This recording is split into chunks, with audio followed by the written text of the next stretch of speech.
فضیل بن عیاض، اور تبع تابعین میں سے یہ بزرگ ہیں۔ مقام و مرتبہ یہ ہے کہ حضرت امام شافعی جیسے بزرگ بندے ان کے شاگرد ہیں، اور شان و مقام یہ ہے، بعض کتابوں میں یہ بھی لکھا ہوا ہے کہ یہ حضرت سیدنا امام اعظم ابو حنیفہ کے شاگرد ہیں، حضرت فضیل بن عیاض۔ یہ بات بہت کم لوگ جانتے ہیں، جن کا مطالعہ ہے، جو کتابیں پڑھتے ہیں، وہ اس بات سے باخبر ہیں۔ اور حضرت سفیان ثوری جیسے لوگ ان کے استاد ہیں، یہ بھی کتابوں میں لکھا ہوا ہے۔ اور کتنے خوبصورت استاد ہیں، حالانکہ استادوں کا یہ طریقہ ہوتا ہے، وہ شاگردوں کی روایت نہیں کرتے۔ مطلب بڑے استاد جو ہیں وہ یہ نہیں کہتے کہ میرے شاگرد نے اس روایت کو بیان کیا، لیکن فضیل بن عیاض اتنے درجے کا ولی اللہ اور اتنا بڑا محدث اور اتنا بڑا شاندار اللہ کا قریبی ہے، اتنا بڑا عالم ربانی اور عارف ربانی ہے اور عارف اکمل و کامل ہے، کہ استاد سفیان ثوری اکثر یہ کہا کرتے تھے کہ بھئی فضیل یہ کہتا ہے، فضیل یہ کہتا ہے۔ اندازہ کرو کہ ان کے علم کا، ان کی روحانیت کا قائل خود اتنا بڑا استاد حضرت سفیان ثوری۔ تو اللہ کی شان یہ دیکھو کہ آپ کا طریقہ کار یہ تھا۔ اور یہ بھی بات ذہن میں رہے کہ حضرت فضیل بن عیاض اگرچہ بہت بڑے عالم ربانی ہیں، لیکن لوگ صرف انہیں ایک صوفی کے روپ میں جانتے ہیں، سلسلہ چشت کے بزرگوں میں سے ہیں۔ تو آپ کی صحبت میں بہت سے لوگ جو ہے وہ علم دین بھی حاصل کرتے تھے، اللہ رسول کی باتیں بھی سنتے تھے۔ تو ایک نوجوان ایک دن آپ کے پاس آیا، کہنے لگا کہ حضور مجھے کچھ آپ دین کی باتیں بتائیں۔ آپ نے فرمایا کیا دین جاننا چاہتے ہو، کیا چاہتے ہو؟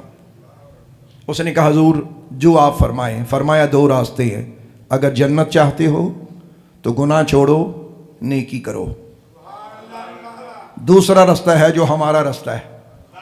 اس نے کہا حضور اس کے علاوہ بھی کوئی رستہ ہوتا ہے؟ مسکرا کے فرمانے لگے راستے بڑے ہیں، طالب کوئی نہیں۔ سمندر سے ہر آدمی اپنی اپنی توفیق اور اپنی اپنی استعداد کے موافق پیتا ہے۔ تو اس نے کہا حضور آپ اپنے راستے کا نام تو بتائیں۔ آپ سرکار نے ارشاد فرمایا بھئی دوسرا راستہ یہ ہے کہ اللہ کے سوا ہر چیز سے غافل ہو جاؤ، یہ دوسرا رستہ ہے۔ اس نے کہا حضور اس کے لیے کیا کرنا پڑے گا؟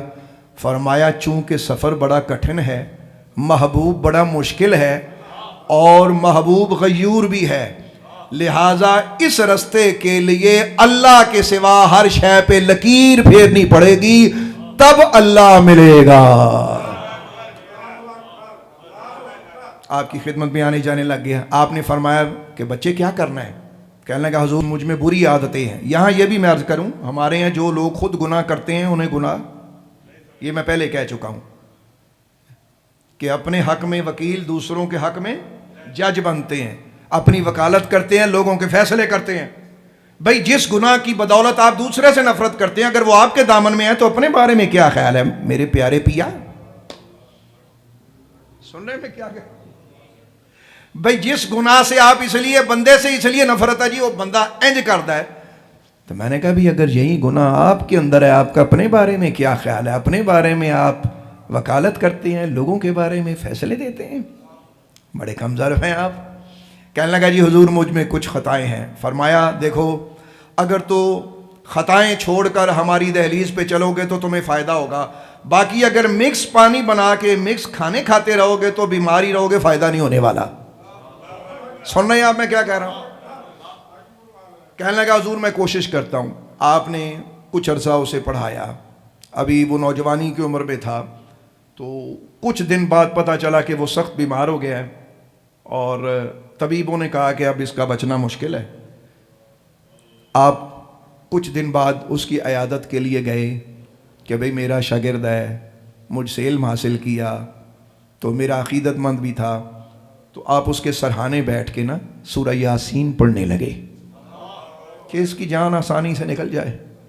آپ نے سورہ یاسین پڑھنا شروع کی، تو جیسے ہی آپ نے اپنی آواز مبارک بلند کی، اب وہ کتنا خوش نصیب تھا کہ اس کے سرانے ولیوں کا امام سورہ یاسین پڑھ رہا ہے۔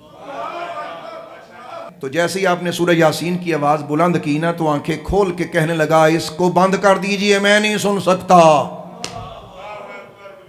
آپ بڑے حیران ہوئے اور آپ خاموش ہو گئے۔ آپ نے سورہ یاسین بند کر دی۔ تھوڑی دیر بعد آپ نے اس کے سامنے کلمہ طیب پڑھنا شروع کر دیا، کیونکہ حدیث پاک میں لکھا ہوا ہے لقنوا موتاکم لا الہ الا اللہ، فرمایا کہ جو بندہ جب جان کنی کا ٹائم ہو نا تو اس کے قریب کلمہ پڑھو۔ اچھا یہ جو اکثر لوگ کہہ دیتے ہیں نا کلمہ پڑھ لے، وہ کلمہ پڑھ لے، یہ نہیں کہنا چاہیے، بلکہ اس کے پاس کلمہ پڑھنا چاہیے۔ بس کیا میں نے کہا؟ تو کلمہ طیب جو ہے اس کی تلقین نہیں کرنی چاہیے۔ تلقین کا مطلب یہ ہوتا ہے کہ مردے کے پاس، یعنی جو بندہ جس کی جان کنی کا ٹائم ہو تو اس کے پاس کلمہ پڑھنا چاہیے، یہ نہیں کہنا چاہیے ابا کلمہ پڑھ، اماں کلمہ پڑھ، کیونکہ اکثر لوگ تکلیف میں ہوتے، تکلیف کی وجہ سے وہ کہتے ہیں میں نہیں پڑھنا، کہہ دیتے ہیں ایسا، اور اس سے اس کا ایمان ختم ہو جائے گا، نعوذ باللہ استغفر اللہ۔ یہ کبھی غلطی نہیں کرنی چاہیے، کہو نا انشاءاللہ، یہ غلطی نہ کرنا، یہ نہیں کہنا کلمہ پڑھ، پڑھیں اس کے پاس۔ اچھا آپ نے جب کلمہ طیب پڑھنا شروع کیا تو جیسے جیسے آپ نے کلمہ طیب پڑھا تو وہ سر اٹھا کے کہنے لگا میرے پاس مت پڑھیے، میں اس سے بیزار ہوں، اللہ اکبر، اور اتنا کہہ کے وہ نوجوان مر گیا، استغفر اللہ والعیاذ باللہ۔ آپ وہاں سے روتے ہوئے اٹھے اور 40 دن اپنے گھر میں رہے اور روتے رہے، کسی کے سامنے نہ آئے، تو اللہ سے دعا کرتے رہے کہ اے اللہ مجھے اس سے ملا، میں ایک بار اس سے بات کرنا چاہتا ہوں، اس نے آخر ایسا گناہ کون سا کیا ہے کہ یہ سورہ یاسین سے بھاگ گیا، یہ کلمہ پاک سے بھاگ گیا، اس نے ایسا گناہ کیا کیا ہے؟ لے جی 40ویں دن وہ آپ کو خواب میں ملتا ہے اور آپ دیکھ رہے ہیں کہ اسے جہنم کے فرشتے جہنم کی طرف لے کے جا رہے ہیں، اللہ اکبر۔ تو آپ روئے اور فرمانے لگے اوے منحوس، اور تو نے ایسا کیا گناہ کیا تھا جس کی سزا تجھے ملی؟ تو میرے پاس بیٹھا، میری صحبت کی، مجھے دیکھا، پھر بھی تو ایسا کیسے ہو گیا؟ بتا تیری خطا کیا ہے؟ اس نے کہا استاد ایمن میں 3 گناہ کرتا تھا جس کی میں نے توبہ نہیں کی۔ گناہ کر کے توبہ کر لو، میں جو کہنا چاہتا ہوں میری بات پہ غور کرو، کبھی میں یاد آؤں گا، خدا رسول کا واسطہ میری بات پہ توجہ فرمائیے، گناہ ہو جائے توبہ کر لو۔ رات کو بستر پہ جب بیٹھے ہو تو کہا کرو استغفر اللہ، اے اللہ مجھے میری خطائیں معاف فرما دے اور میری رات اچھی کر، صبح کا سورج مجھے دکھا، میں تیرا وفادار بندہ بن کے جیوں گا، تیرے نبی کا وفادار بن کے جیوں گا، خطاؤں سے دور رہوں گا، تیری نافرمانی نہیں کروں گا، جو تجھے پسند ہے وہ کروں گا، جس سے تو ناراض ہے اسے چھوڑ دوں گا، نہیں کروں گا، اپنے نفس سے لڑ کے تیرا بن کے دکھاؤں گا۔ یہ عہد کر کے اپنے بستر سے رات کو اپنا وقت گزارا کرو، اللہ نے چاہا تو صبح اچھی ہوگی۔ تو کہنے لگا جی میں 3 گناہ کرتا تھا۔ آپ نے فرمایا وہ کون سے گناہ تھے؟ اس نے کہا جی پہلا گناہ میرا یہ تھا کہ میں استغفر اللہ اپنے بھائیوں کے بیچ میں بیٹھا ہوتا تھا نا، جن کے ساتھ سبق پڑھتا تھا، جو میرے محلے میں رہتے تھے، تو میں ان کی برائیاں ایک دوسرے کے پاس جی بھر کے کیا کرتا تھا، اس کی بات اس کے پاس، اس کی بات اس کے پاس، ادھر سے ادھر، ادھر سے ادھر۔ ہمارے معاشرے میں یہ کوئی گناہ نہیں سمجھا جاتا۔ لوگ اکثر کہتے ہیں کہ جی میں تو کوئی گناہ کرتا ہی نہیں ہوں، جی میں کیوں پکڑا گیا ہوں؟ بھائی اپنے آپ پہ توجہ کر، نہ جانے کس خطا کے سبب خدا تجھ سے دور ہے۔ لوگ اکثر کہتے ہیں پتہ نہیں جی کیڑا گناہ ہو گیا رب نے پھڑ لیا۔ اللہ کی قسم ہے بندے کو گناہ کا پتہ ہوتا ہے۔ لو میں آج برسر منبر کہہ رہا ہوں، سچ کہہ رہا ہوں، جھوٹ بولتے بندے۔ واپس آئیں جی، کہنے لگا جی کہ میں آپس میں ایک دوسروں کی باتیں کرتا تھا، آپس میں ایک دوسروں کی، ایک گناہ میرا یہ تھا۔ دوسرا گناہ میرا یہ تھا کہ میں جلتا بہت ہوتا تھا لوگوں سے، مثلا جو مجھ سے زیادہ عقل مند ہے اس سے جلنا، جس کے پاس مجھ سے دولت زیادہ ہے اس سے جلنا، جو صحت مند ہے اس سے جلنا، جو مجھ سے علم میں زیادہ اس سے جلنا۔ تو میرے دل میں حسد آگ پیدا ہوتی تھی، تو اس آگ کی بدولت میرے دل میں ہر وقت ان کے لیے الاؤ تھا، ایک نفرت ہوتی تھی۔ یہاں یہ بھی میں آپ کو ایک بات بتاؤں، آپ اس بات کو سن لیجئے، غیبت یعنی منہ سے کسی کو برا کہنا، اس کی اصل بنیاد ہی حسد ہے، کہ آپ کسی سے چلیں گے تو اس کے بارے میں پھر اپنے منہ سے آگ۔ کہنے لگا جی دوسرا میں گناہ یہ کرتا تھا کہ میرے دل میں حسد تھا دوسروں کے بارے میں۔ تو تیسرا بھی گناہ تھا میرا۔ انہوں نے کہا جی تیسرا گناہ تیرا کیا تھا؟